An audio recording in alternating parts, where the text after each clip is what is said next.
Allu Arjun political party పెట్టబోతున్నాడని Prashanth కిషోర్తో రహస్యంగా భేటీ అయ్యాడని గత 2-3 రోజుల నుంచి అనేక సర్కిల్స్లో అయితే వార్తలు వస్తున్నాయి. దీనికి ప్రధాన కారణం ఏంటంటే అల్లు అర్జున్ చాలా అవమానాలు పడ్డాడు. రేవంత్ రెడ్డి మామూలుగా అల్లు అర్జున్తో ఆడుకోలేదు. అల్లు అర్జున్ జీవితంలో అది మర్చిపోలేడు. అతనికి 2 రకాలు, ఒకటేమో జైలుకి వెళ్ళాడు, రెండోదేమో అతన్ని దారుణంగా అవమానకరంగా మాట్లాడించి తెలంగాణలో అంతా కూడా ఒక దోషిలాగా మాట్లాడించి అతను ఏదో పనికిమాలిన వేషాలు వేస్తున్నాడని, నటుడే కాదని ఇవన్నీ కూడా చేయించాడు కాంగ్రెస్ వాళ్ళు. ముఖ్యంగా రేవంత్ రెడ్డి పగబట్టినట్టుగా అల్లు అర్జున్ని చేయడం అనేది అప్పుడు అందరికీ అర్థమైంది. తర్వాత ఏదో రాజీకి వెళ్ళారు, ఏదో సెటిల్మెంట్ జరిగింది వాళ్ళ మధ్య. కానీ అల్లు అర్జున్ ఆ అవమానాన్ని మర్చిపోలేడు. కావాలనే బెయిల్ వచ్చినా కూడా ఒక రాత్రి అయినా జైల్లో పెట్టాలని అతను పెట్టినారనేది అందరికీ తెలుసు. ఇప్పుడు రాజీ పడిపోయినాక ఆ కేసు పోయింది. మామూలుగా అయితే పోలీసులు ఇలాంటి కేసుల్లో బయట మాట్లాడరు, కానీ వాళ్ళు ఒక వీడియో రిలీజ్ చేసి వాళ్ళు కూడా ఇతను దోషిలాగా కోర్టు బయట నిరూపించడానికి ట్రై చేశారు. కోర్టులో తేలాలి, కోర్టులో తేలదు. అప్పుడే నేను చెప్పాను, ఇది ఎప్పటికీ కోర్టులో తేలదు అని చెప్పాను. దేశంలో అన్ని చేంజ్ అయ్యాయి, మీ నగలు కూడా చేంజ్ చేయండి. మీ పాత నగకు గ్రాముకి 150 రూపాయలు ఎక్స్ట్రా పొంది కొత్త నగలు తీసుకోండి. అదే తక్కువ తరుగుకు మీ లలితలో మాత్రమే. కానీ కోర్టు బయట అతన్ని సమాజంలో ఒక దోషులాగా నిరూపించడానికి ఇటు పోలీస్ వ్యవస్థను వాడుకున్నారు, మీడియాని అన్నిటిని వాడుకుని అతన్ని చేశాడు. అతను కొన్ని తెలుసో తెలియక కొన్ని తప్పులు చేయడం, దానివల్ల కూడా అతను దీంట్లో ఇరుక్కున్నాడు. సో ఈ ఇష్యూలో నుంచి అతను ఇప్పుడు అలాగే అక్కడ కూడా వాళ్ళ ఫ్రెండ్ శిల్పా రవిచంద్ర ఎంపీగా కంటెస్ట్ చేస్తున్నప్పుడు అతన్ని పరామర్శించడానికి వెళ్ళాడు. దాంతో అతని మీద కేసు కూడా పెట్టారు, అల్లు అర్జున్ మీద అక్కడ కూడా కేసు పెట్టారు. కాకపోతే ఆ కేసు సీరియస్గా పోలేదు ముందుకి, బట్ పెట్టారు. సో ఈ స్థాయిలో రెండోది ఏంటంటే పవన్ కళ్యాణ్కి ఇతను కూడా, అంటే మెగా ఫ్యామిలీకి మధ్య గొడవలు మొదలైనవి. పవన్ కళ్యాణ్ కూడా ఓపెన్గా ఇండైరెక్ట్గా అన్నప్పటికీ అందరికీ తెలుసు, ఒకప్పుడు అడవిని సేవ్ చేసే పాత్రలు హీరోలు చేసేవాళ్ళు ఇప్పుడు అడవిని నాశనం చేసే స్మగ్లర్ పాత్ర చేస్తున్నారు. అది క్లియర్గా అల్లు అర్జున్ గురించి మాట్లాడింది. లేకపోతే సమాజాన్ని ఉద్ధరించే పాత్రలే హీరోలు చేస్తారా? పవన్ కళ్యాణ్ కూడా అలాంటివే చేశాడా? సో దొంగలు వాళ్ళ అన్న సినిమాలే బోల్డ్ ఉన్నాయి, కొండవీటి దొంగ, అడవి దొంగ, ఇలాగ టైటిల్లోనే దొంగ పేర్లు ఉన్నాయి. సో హీరోలు అన్ని రకాల పాత్రలు చేస్తారు. వాళ్ళేమీ దొంగ పాత్ర చేసినంత మాత్రాన అతను దొంగతనాన్ని సపోర్ట్ చేసినట్టు కాదు, స్మగ్లింగ్ పాత్ర చేసినంత మాత్రాన స్మగ్లింగ్ని సపోర్ట్ చేసినట్టు కాదు. ప్రపంచంలో సమాజంలో ఉన్న అన్ని రకాల యాంగిల్స్ని సినిమాలుగా తీస్తారు, అన్ని రకాల యాంగిల్స్లో వాళ్ళు ఆ కోణంలో వాళ్ళు నటిస్తారు. మామూలుగా హీరో అనేవాడు ఒక యాక్టర్, ఎనీ యాక్టరు ఆ పాత్రకి డిఫెన్స్ లాయర్ లాగా ఉండాలని చెప్తారు. అంటే ఆ పాత్రని మనం వ్యతిరేకించకూడదు, మనం వ్యతిరేకిస్తే ఆ పాత్ర చేయలేం. ఆ పాత్రను సపోర్ట్, డిఫెన్స్ లాయర్ ఏం చేస్తాడు? దొంగ అయినా, హంతకుడైనా, రేపిస్ట్ అయినా వాడిని సపోర్ట్ చేస్తాడు కోర్టులో. ఓకే, డిఫెన్స్ లాయర్ అది ఆ పని. డిఫెన్స్ లాయర్ వెళ్ళి వీడు దొంగసారి, వీడు రేపిస్ట్ అన్నాడు అనుకో, వీడు శిక్ష పడిపోతుంది. అలాగే ఒక ఆర్టిస్ట్ కూడా తను చేసే పాత్రని ఆ పాత్ర కోణం నుంచి ఆలోచించి చేయాలి తప్ప ఇతను హీరోగా ఆ పాత్ర నాకు ఇష్టం లేదన్నప్పుడు చేయకూడదు. చేసినప్పుడు నువ్వు ఆ పాత్రకు అనుగుణంగానే చేయాలి. అది ఎన్టీఆర్ చాలా సినిమాల్లో చేశాడు. అలా రావణాసురుడు చేసినప్పుడు, దుర్యోధనుడు చేసినప్పుడు అవి నెగిటివ్ క్యారెక్టర్లు అయినప్పటికీ కూడా సమాజంలో ఆయన నమ్మి వాటికి ఒక ఉన్నతమైన ప్లేస్ని ఇవ్వగలిగాడు. సో అది మామూలుగా దాన్ని మెథడ్ యాక్టింగ్ అంటారు. సో అల్లు అర్జున్ కూడా అలాగే చేశాడు, కానీ అల్లు అర్జున్ని అలాగ మాట్లాడడం వల్ల గాయపడ్డాడు. సో ఈ 2 వైపులా కూడా అల్లు అర్జున్కి అటు ఇటు కూడా గాయాలైనాయి.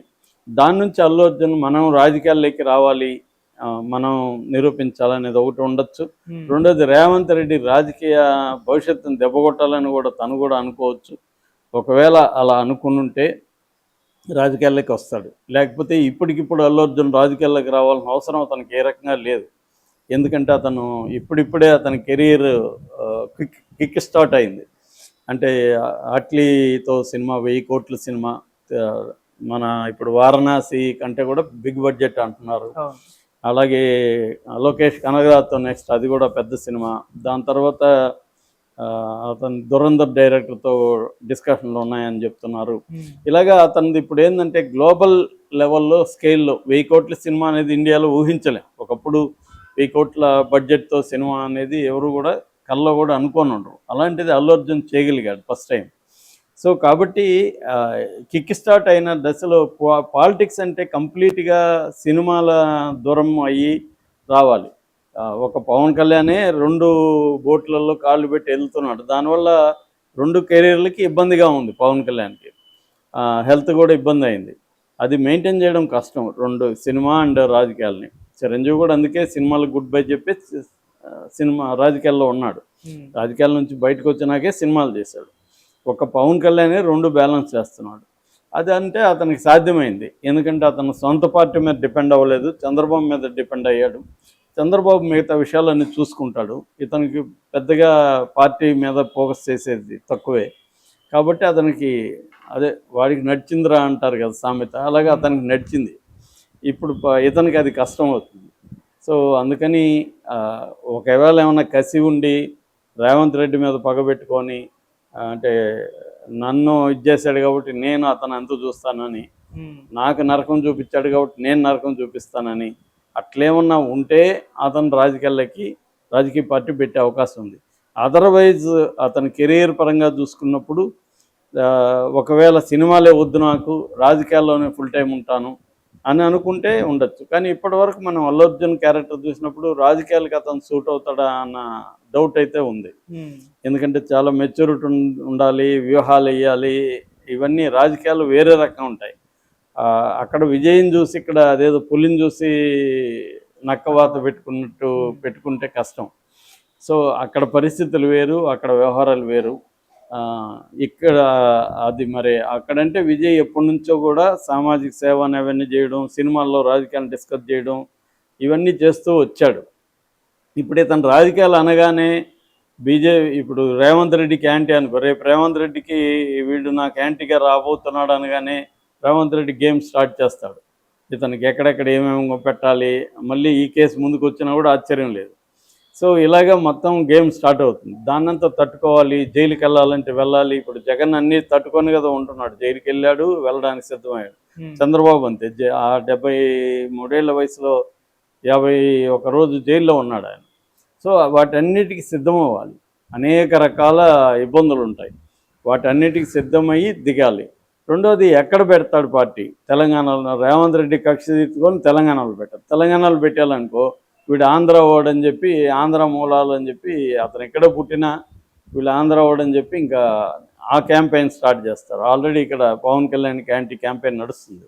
రేపు అది స్టార్ట్ అవుతుంది. అక్కడ పోవాలనుకో అక్కడ ఏం చేయాలి? అక్కడ పోయి ఇండిపెండెంట్గా పార్టీ పెట్టాడు అనుకో, జగన్తో కలిస్తే ఒక లెక్క, కనీసం కలవలేదనుకో అక్కడ మొత్తం మీడియా అన్నీ కలిసి అతన్ని అక్కడ కూడా ఇది చేస్తారు. సో వీటన్నిటికీ రెడీ అయ్యి ఇప్పుడు పార్టీ పెడతాడా అనేది మరి ఎందుకు వచ్చింది ఈ పుకారు? లేకపోతే ఇప్పుడే పార్టీ పెట్టకుండా ఇప్పటి నుంచి గ్రౌండ్ ప్రిపేర్ చేసుకొని మెల్లగా ఈ ఎలక్షన్లో 2029 తర్వాత పెడతాడా అంటే ఒక లాంగ్ స్కెచ్ చేసుకొని దాంట్లో ఇప్పటి నుంచి అతను ఏం చేయాలి? మామూలుగా ఇందాకని కూడా నేను ఎన్టీఆర్ వీడియోలో కూడా చెప్పాను, సామాజిక సేవా కార్యక్రమాలు చేయడం, అదైతే రాజకీయాలకు ఇబ్బంది లేదు. అది రేపు రేవంత్ రెడ్డి కూడా అటెండ్ అవుతాడు ఇతను చేసే సామాజిక కార్యక్రమాలకి.